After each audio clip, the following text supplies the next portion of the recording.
অনির্দিষ্টকালের জন্য বাংলা ব্লকেট দিয়েছে কোটা আন্দোলনকারী শিক্ষার্থীরা। সোমবার বিকেল ৩টা থেকে ঢাকার গুরুত্বপূর্ণ সড়কগুলো অবরোধ করবেন বলে জানিয়েছেন শিক্ষার্থীরা।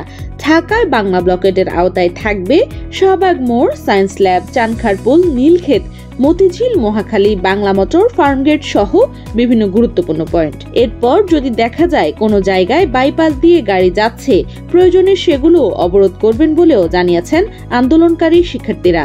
গাড়ি আটকানোর জন্য সম্ভাব্য সব রুট অবরোধ করবেন বলে জানান তারা।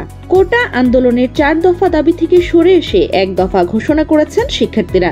সরকারি চাকরির সব গ্রেডে অযৌক্তিক ও বৈষম্যমূলক কোটা বাতিল করে সংবিধানে উল্লেখিত অনগ্রসর গোষ্ঠীর জন্য কোটাকে ন্যূনতম পর্যায়ে এনে সংসদে আইন পাশ করতে হবে এবং কোটায় যোগ্য প্রার্থী পাওয়া না গেলে মেধা তালিকা থেকে নিয়োগ দিয়ে শূন্য পদগুলো পূরণ করতে হবে বলে দাবি করেন তারা।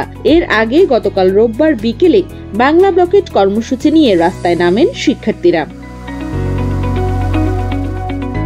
দেশের বিভিন্ন বিশ্ববিদ্যালয় এবং গুরুত্বপূর্ণ এলাকায় সড়ক, মহাসড়ক অবরোধ ও বিক্ষোভ করেন শিক্ষার্থীরা। বিভিন্ন মোড়ে অবরোধের কারণে যানজটে স্থবির হয়ে পড়ে পুরো ঢাকা।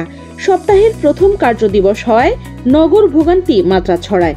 ঘন্টার পর ঘন্টা যানবাহনে বসে থাকতে দেখা গেছে অফিস ছুটির পর ঘরমুখ নগরবাসীকে। 2018 সাল পর্যন্ত বাংলাদেশের সরকারি চাকরিতে 56% কোটা বহাল ছিল। সে বছর ঢাকা বিশ্ববিদ্যালয় সহ দেশের বিভিন্ন শিক্ষা প্রতিষ্ঠানে কোটা সংস্কারের দাবিতে বড় বিক্ষোভ হয়। কোটা ব্যবস্থার সংস্কার করে 56% থেকে 10% নামিয়ে আনার দাবি জানিয়েছিলেন তখনকার আন্দোলনকারী শিক্ষার্থীরা। পরে প্রথম ও দ্বিতীয় শ্রেণীর সরকারি চাকরিতে কোটা বাতিল করে পরিপত্র জারি করে জনপ্রশাসন মন্ত্রণালয়। 2021 সালে সেই পরিপত্রের মুক্তিযোদ্ধা কোটা বাতিলের অংশটিকে চ্যালেঞ্জ করে কয়েকজন মুক্তিযোদ্ধার সন্তান উচ্চ আদালতে একটি রিট আবেদন করেন। সেই রিটের রায়ে চলতি বছরের 5 জুন পরিপত্রের ওই অংশ অবৈধ ঘোষণা করেন আদালত। এরপর থেকে চাকরি প্রত্যাশী ও শিক্ষার্থীরা সরকারের জারি করা সেই পরিপত্র পুনর্বহালের দাবিতে মাঠে নামেন।